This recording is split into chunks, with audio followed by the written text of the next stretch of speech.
Bienvenue dans cette édition. L'on s'achemine vers la fin des affrontements entre les forces pro-gouvernementales mozambicaines et les combattants du parti d'opposition Renamo suite à la conclusion d'un accord de partage du pouvoir entre les deux partis.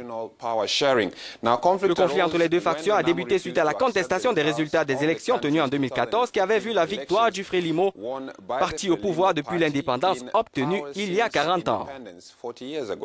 Oui, et les tensions étaient donc montées d'un cran entre les deux camps ces dernières semaines. La Renamo, l'ancienne rébellion de la guerre civile mozambicaine qui a eu lieu de 1976 à 1992, qui a contesté le résultat des élections présidentielles et législatives d'octobre 2014 remportées par la Frelimo.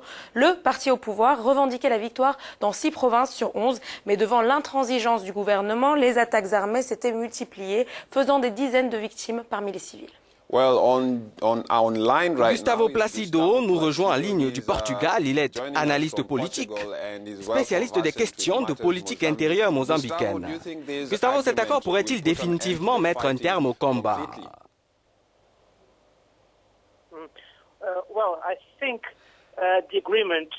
Bien, je pense que cet accord était nécessaire. Le Frelimo et le gouvernement devaient faire certaines concessions. C'était sans doute l'une des conditions pour que la Renamo consente à mettre fin au combat ou au soulèvement politique dans lequel elle s'est engagée depuis quelque temps.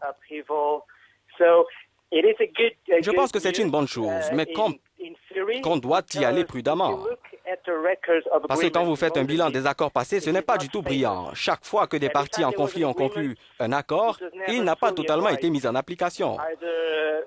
Parce que le Frelimo résistait par moments ou alors que la Renamo voulait plus de concessions. Donc, en fin de compte, on doit attendre et voir ce que ça va donner encore cette fois.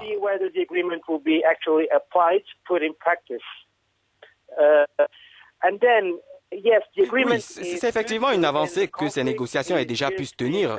Mais ce que je sais de la Renamo, c'est que quand ils auront ce qu'ils veulent sur le plan régional, eh bien, ils pousseront encore pour obtenir un meilleur partage des richesses nationales.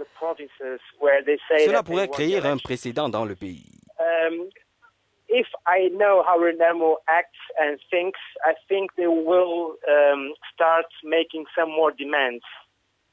In particular, regarding access to a greater share of the national wealth. So it may create a dangerous precedent in Mozambique.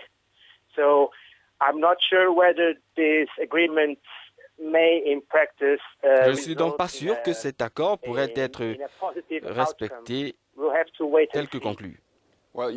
Bien, qu'est-ce que cela signifie-t-il pour la Renamo? Ces militants seront-ils autant satisfaits de cet accord que si les élections se tenaient à nouveau?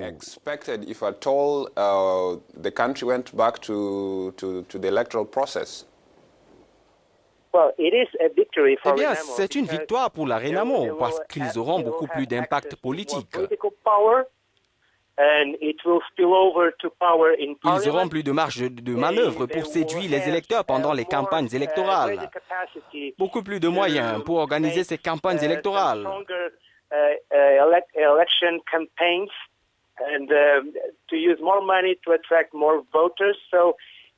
On pourrait donc assister à quelque chose d'assez intéressant lors des prochaines échéances électorales. Également, ils auront accès aux retombées des richesses nationales parce que si vous regardez la carte du Mozambique, la plupart des richesses sont concentrées dans le centre et le nord du pays et c'est dans cette partie qu'ils revendiquent le contrôle de certaines régions et pour lesquelles ils sont parvenus à un accord avec le gouvernement. Je ne pense pas que la Renamo déposera les armes sans obtenir certaines garanties de la part du gouvernement. Merci à vous, Gustavo Placido, à Lisbonne, au Portugal.